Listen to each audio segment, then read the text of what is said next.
That had to scare the kitties. Yeah. There you go. Yeah. Good job. That's exactly All what we wanted. Thank you. Okay.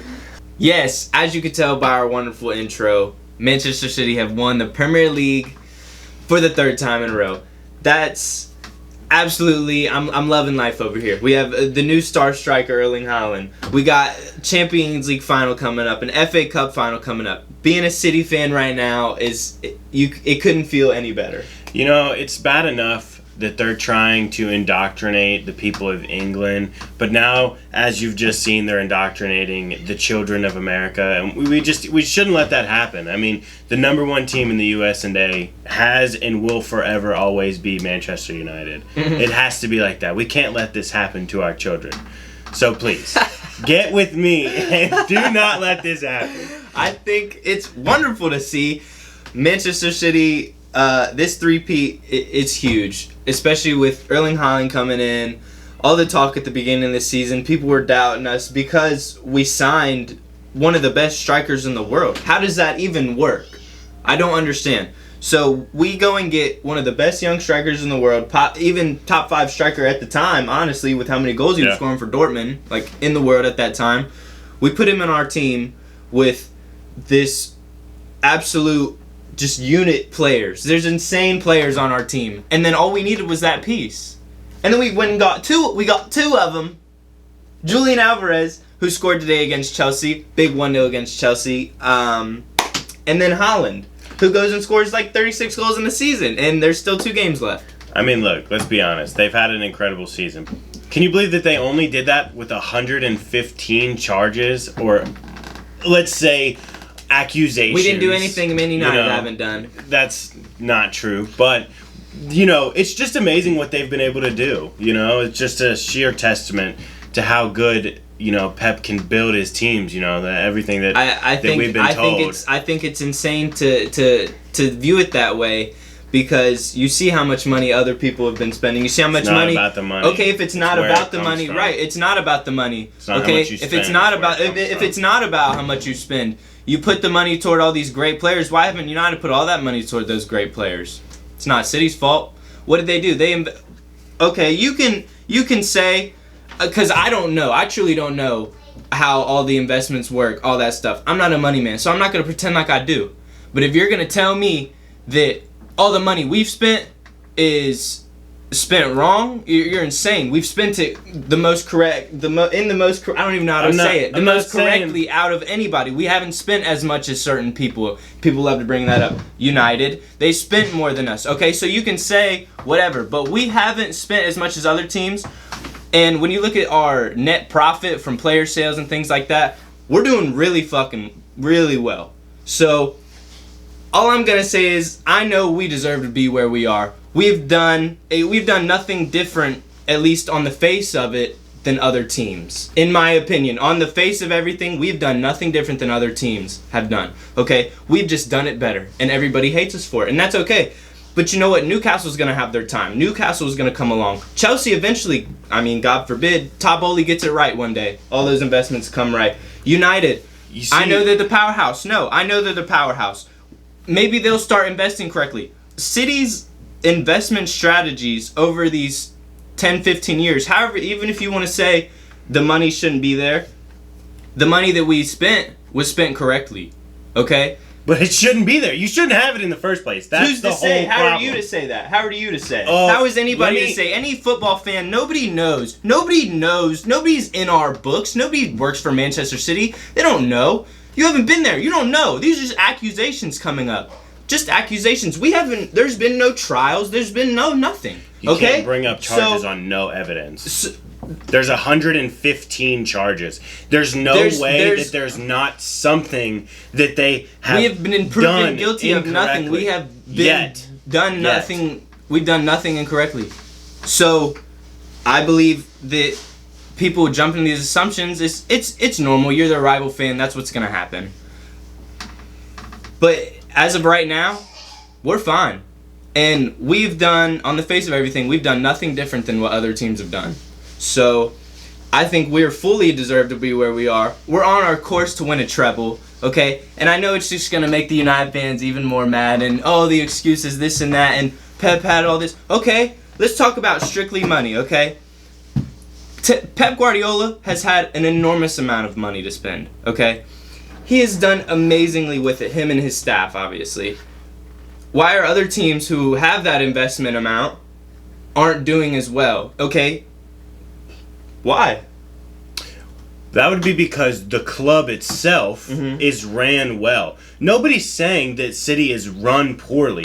They're run extremely well. They're just not run legally. That's all anybody's saying. Nobody is saying that they're doing anything wrong. But what have they done knows. wrong? Okay, you say no, they're not doing anything wrong. They're run correctly. If they're run correctly, how are we gonna say that also? Oh, they're doing illegal stuff. You can't go. Oh, they're a well-run club, but they're illegal. It's illegally done. That's not the football same side. in hand. The football side is extremely well run, and that is because it is separate from the financial side. It's not. It's all one. It is. We'll move on from this. Anyway, we go to the league. We win the league regardless. Haaland, amazing year, 36 goals, something like that. De Bruyne, again, assist leader. 16 goals, and people wanted to say he had a down year. We were saying halfway through the season, De Bruyne doesn't look the same.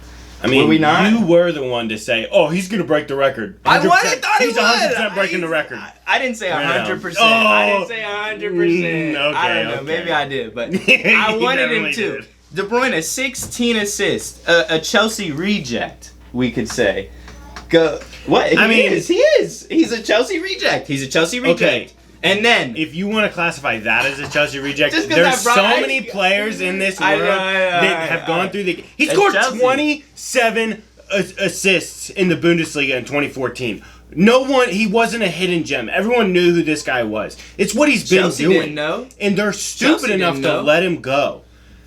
Anyway, 16 assists. Okay, Phil Foden was our, I believe, our second leading goal scorer in the Prem. 10 goals. He wasn't even featured that much. People would say I would say he had probably his most poor year since he was like 17 or 18. You know, but still 10 goals in the Prem. I'm pretty sure he had over 5 assists. Other competitions too. I'm talking just Prem right now because that's what this video is for. Is Premier League. So, Julian Alvarez, another star kid I really want to talk about. He's been under the limelight a lot recently.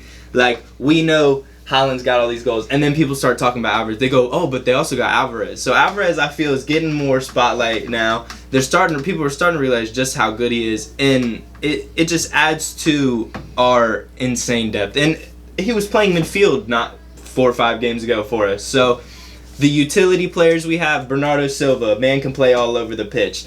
Gundogan, holding midfielder, like he does it all. I just think, bro, I'm just giving you guys a heads up. You better never let Tanner in that locker room, or he's slobbing in some knobs on there, bro. Like, Ruben Diaz you better is be first. careful, bro. Ruben Diaz is first. All right, but look, anyway, an amazing season for Manchester City, regardless. The huge moments, I would say, definitely the Arsenal games. Arsenal bottled this Premier League, in my opinion. We were less than 10 games left, 7 points behind, something like that. 8 games to go, 8-point difference. 8 games to 8-point difference, and then we still managed to catch up. So I mean, I hate to say bottling. They did because Man City bottled stuff too. We've done it. We've all been there. It happens. They bottled it. And I hate to say it, but you bottled it. They bottled it. In the past, other teams have bottled it. It's something that happens. But this year, it's just Arsenal's turn. They've done it the most. They've done it 3 of the 5 teams that have led the league the longest. And not one, they're 3 of the 5 teams. So it's just kind of what they do. You know, it's like their London rival. Chelsea, they finished in the bottom half this year. Arsenal finished second because they bottled it. They had every opportunity. And any Arsenal fan that says that United fans wanted City to win the league, you're crazy. We didn't want City to win the league. We just were upset that you guys thought that you were the best team of the last 20 years. When you're comparing one of the greatest sides in the treble-winning season, or the City Centurions. When you're comparing your team to those incredible teams, there's something wrong. There's something wrong. So that's why we gave you shit for bottling. We didn't want it to happen, but we knew it was going to happen. We didn't want it to, but here we are. You fucked us. I think Arsenal. I'm an small Arsenal. I'm not gonna say fan, but like I like Arteta. I'm Jesus and Zinchenko. Like those. I wanted to see them. Yeah, essentially, I wanted to see them thrive. Did I want to see them do better than Man City? No. I wanted us to win the league. I wanted us to come back. I wanted them to bottle it like they did. But they had an amazing season, I would say, overall. Odegaard coming in, like the whole overall team, individual performances. Some people went hot, some people went cold. People were saying Saka for player of the year, and then where's he been the last month? Things like that. 2 months. But Arsenal overall, I think it was... I think Arsenal shouldn't be disappointed with their season considering what they've done. Yeah, people would say, oh, but they didn't win a trophy. Yeah, they didn't win a trophy. But they got second in a league. They were fighting for a league for... If we're going to the beginning of the season, where the expectations were at the beginning of the season, if we're basing it off that, I would say they had a successful season. They finished second. They competed for the title. People were contemplating if they'd get top 4 or not, I would say, at the beginning of the season. I mean... With the investment Chelsea had and everything like that, people were like, my goodness. That is the case. Liverpool Arteta, are going to thrive again. After Arteta finishing 8th, and then 5th, there was only one way to go but up or get fired. So, I mean... He kind of had to have this type of season, and he had it. Good for him. He'll stay in the job another year. But he didn't do anything that, that United's ex-manager And then didn't here we do. go again with the comparisons and such. I mean, comparisons how and such. incredible We're just talking have about Arsenal here. done? They've pushed City to the end, but they're still going to end up losing the league. We're trying to give all the teams by the flowers right now. It's the end of the league. They're going to end up losing the league by 10 points. All he did just that. And everyone crucified him, said they're nowhere near City's squad. They're nowhere near. They couldn't do anything. But he still made it to a Europa League final. He still made it to an FA Cup semi-final. He did all these things in that same year, but didn't win a trophy. And everyone said he's trash. He nothing. Was trash. He cannot get the best out of these players. These players play for Arteta. It's a different atmosphere at Arsenal. It's a different atmosphere. Further in cup competitions. It's a completely different... Give him his respect. It's a completely... When Solskjaer was at United, nobody gave him respect. Nobody respected Solskjaer in that locker room. Ronaldo didn't give a freak about him, and he played with the guy. That's because Ronaldo is a selfish player. Okay. I mean, we all know this. And then when you have that, I'm just saying, when you have praise to think about Arteta, other things, also just the remember culture he's brought too. Like, I'm giving Arteta his flowers. Arsenal, I don't really give a shit about. I want to give Arteta his flowers. Didn't do anything more than what Ollie did. Maybe. United have continued to fight for top 4 so far this season. This game we had on the weekend against Bournemouth, we had to have it. 1-0 win. We saw Casemiro with just an immaculate goal. I mean, just a bicycle.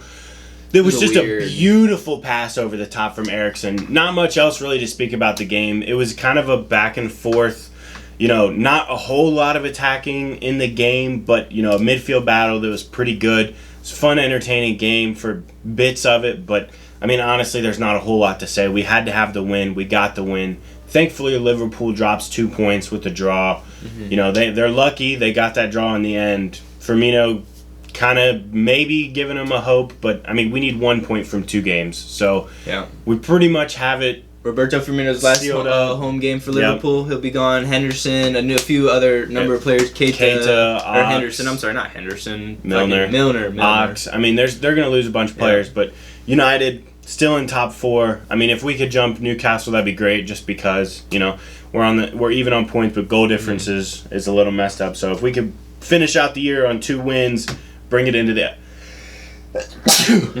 Finish out the year on 2 wins, bring it into the FA Cup, have some momentum. That'd be perfect. Dabbling a little bit more into the City game. It was a 1-0 victory over Chelsea. We had won the title days before because Arsenal ended up losing, I think it was. So they lost. So then we won it while we were sitting at home. It's kind of a bittersweet way to end the title, or anticlimactic way to end the season, you could say, because you kind of want to win it on the field, especially as a fan. You want to see your team, go and play and win. Have those celebrations in the stands. Yeah, a 1-0. Those couple of people. We basically had our what you would call BC team in. It was a really abysmal performance from Chelsea yet again. Yeah, they're just not very good. It's one of the worst finishes for them since ever. In the 60s, I think. They finished in the bottom half, which is incredible for them. I mean, I love to see it. The investment amount, the new ownership, the change of coaching, the approach, everything that they have going on for them, it's obviously clear to see. Nobody can really see what's going on. Poch has got his hands full for sure when he takes over in the summer. I think Poch gives me a yes ma'am type of vibe. He sticked with Tottenham for that long. Goes to PSG. He's probably getting told around by all those players in that locker room. So I don't know. He's definitely got his hands full. Okay, that's all we have. Manchester City, Premier League champions, 3-peat. We have the Champions League final coming, two more Prem games, FA Cup final. That's the big one we're looking forward to. So come back and check it out.